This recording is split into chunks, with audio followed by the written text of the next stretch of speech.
Halo brosis, kembali lagi bersama saya Laksana Bodi Prasetyo. Setelah kita kemarin membahas kekurangan Honda Sonic 150R, sekarang saya akan lanjut membahas kekurangan Honda Supra GTR 150. Karena di video yang Sonic saya sempat sharing ke teman-teman apakah saya perlu membuat kekurangan Honda Supra GTR, dan banyak banget yang komen katanya oke, bikin bang kekurangan Honda Supra GTR 150. Setiap produk otomotif pastinya punya kelebihan dan kekurangannya masing-masing, salah satunya Honda Supra GTR ini. Dan bicara soal kekurangan, sebenarnya bukan kekurangan juga sih ya brosis, tapi lebih ke masukan agar kedepannya lebih diperbaiki sama Honda, lebih direvisi. Karena memang kesempurnaan hanyalah milik Tuhan semata. Oke, nggak usah basa-basi, langsung saja kita bahas kekurangan yang pertama yang dimiliki oleh Supra GTR ini. Menurut saya adalah ini dia brosis, di bagian dudukan plat nomornya. Nggak tahu kenapa untuk Honda-Honda zaman sekarang, dudukan plat nomor yang awalnya besi dirubah menggunakan bahan plastik seperti ini, yang mungkin lebih rawan rusak atau patah jika dibandingkan dengan besi. Besi kan lebih awet ya, lebih tahan lama tentunya jika dibandingkan dengan plastik yang mungkin lama-lama ini bakal retak atau gampang patah sih tentunya. Kekurangan yang kedua menurut saya dari segi keamanannya brosis. Karena dari segi keamanannya sendiri, Honda Supra GTR 150 ini hanya mengandalkan kunci stang dan shutter key, belum dibekali dengan fitur alarm maupun answer back. Jadi memang dari segi keamanannya menurut saya kurang banget sih ya. Shutter key dan kunci stang masih rawan banget dibobol sama maling sih. Mungkin kedepannya harapan kita semua agar GTR dibekali dengan fitur alarm.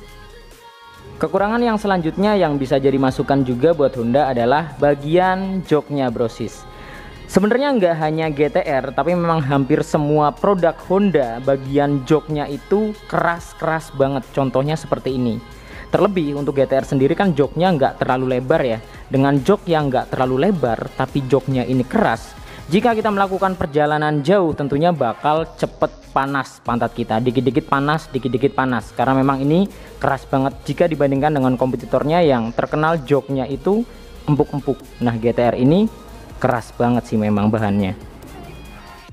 Kekurangan yang selanjutnya brosis yang bisa jadi masukan juga buat Honda.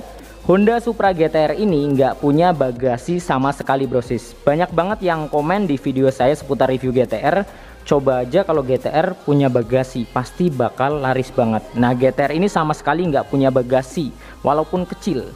Jika kita membandingkan dengan kompetitornya seperti Suzuki Satria, walaupun dia punya bagasi yang ukurannya cukup kecil, minimal punyalah jika dibandingkan dengan GTR ataupun Sonic yang sama sekali nggak punya bagasi. Jadi cukup repot, terlebih ketika musim hujan, seenggaknya kita pingin naruh jas hujan itu nggak bisa, mau nggak mau harus kita taruh di dalam tas karena memang nggak punya bagasi sama sekali. Untuk Satria dia bagasinya di depan kecil.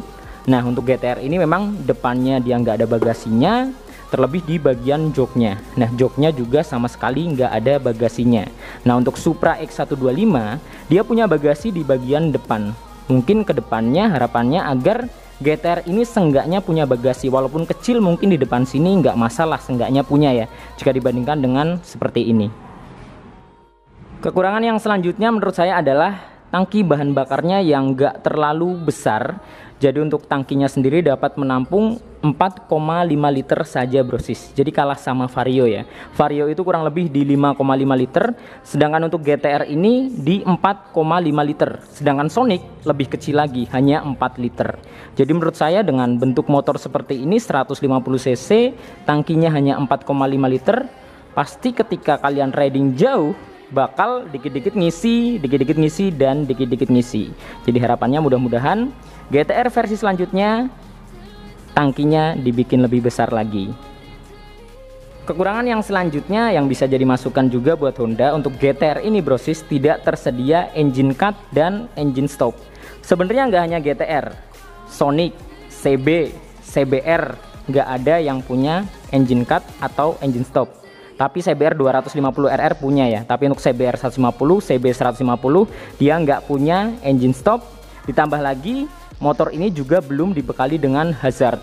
Dan gak hanya GTR, Sonic, CB, CBR juga nggak punya hazard brosis. Jika dibandingkan dengan kompetitornya Rata-rata untuk sekelas motor 150cc sport sudah menggunakan engine cut atau engine stop. Walaupun dari segi fungsi nggak terlalu penting-penting banget, tapi jika kita membandingkan dengan kompetitornya, kenapa GTR ini nggak punya engine cut? Yang selanjutnya, untuk bagian step depannya brosis, ini tampilannya jadul banget. Untuk sekelas motor 150cc dengan tampilan seperti GTR ini, seharusnya mungkin dibekali dengan step depan yang dapat terlipat ke atas. Nah, untuk GTR ini, gak hanya GTR, Sonic juga sama. Bagian step depannya dia nggak bisa ngelipet ke atas, jadi hanya satu posisi. Jadi kesannya motor bebek banget seperti Supra atau Revo zaman dulu ya. Dia jadul, tampilannya nggak bisa kelipet ke atas, ditambah dibalut dengan karet pada bagian permukaannya, sehingga memberikan memang kesan lebih jadul. Seharusnya motor dengan tampilan seperti ini, dengan step yang tidak dibalut dengan karet dan dapat terlipat, akan memberikan kesan yang lebih sporty tentunya. Kekurangan yang selanjutnya, ini terkenal banget brosis dan hampir semua pengguna produk Honda tahu masalah ini. Jadi di bagian gear setnya ini berisik banget, gak hanya GTR. Semua produk Honda 150cc manual atau kopling rata-rata di bagian gear setnya itu berisik banget atau kasar. Jadi GTR, Sonic, kemudian CBR, CB150R, bagian gear setnya berisik banget. Banyak yang mengeluhkan seperti ini. Jadi ini bukan pendapat dari saya, tapi pendapat dari teman-teman semua yang sering komen ke saya, "Bang, kenapa sih produk Honda rata-rata gear setnya itu berisik banget?" Banyak yang bilang seperti itu. Yang berikutnya brosis, menurut saya terdapat pada bagian sennya. Nah, untuk Supra GTR terbaru ini, bagian sennya terpisah dengan stop lampnya. Kesannya memang sporty banget. Jika kita membandingkan dengan GTR versi sebelumnya yang sennya jadi satu dengan stopnya, untuk terbaru ini dia terpisah. Memang kesannya sporty, tapi menurut saya memang nanggung banget brosis, karena di bagian sennya ini masih menggunakan bohlam biasa. Kenapa nggak dipakein LED seperti CB, CBR, bahkan Vario? Vario aja pakai LED, tapi kenapa GTR ini malah pakai bohlam? Begitu juga dengan stop lampnya. Stop lampnya juga masih bertahan menggunakan bohlam di sini. Nah, jadi mungkin hanya itu saja sih brosis beberapa kekurangan Honda Supra GTR 150. Tentunya di balik kekurangannya masih banyak kelebihannya. Jadi jika kita membandingkan kekurangan dan kelebihannya, tentunya masih banyak kelebihannya. Kelebihan yang pertama tentunya di bagian pencahayaan, khususnya headlamp sudah dibekali dengan LED dengan reflektor berwarna smoke di sini, sehingga memberikan kesan yang sangat mewah.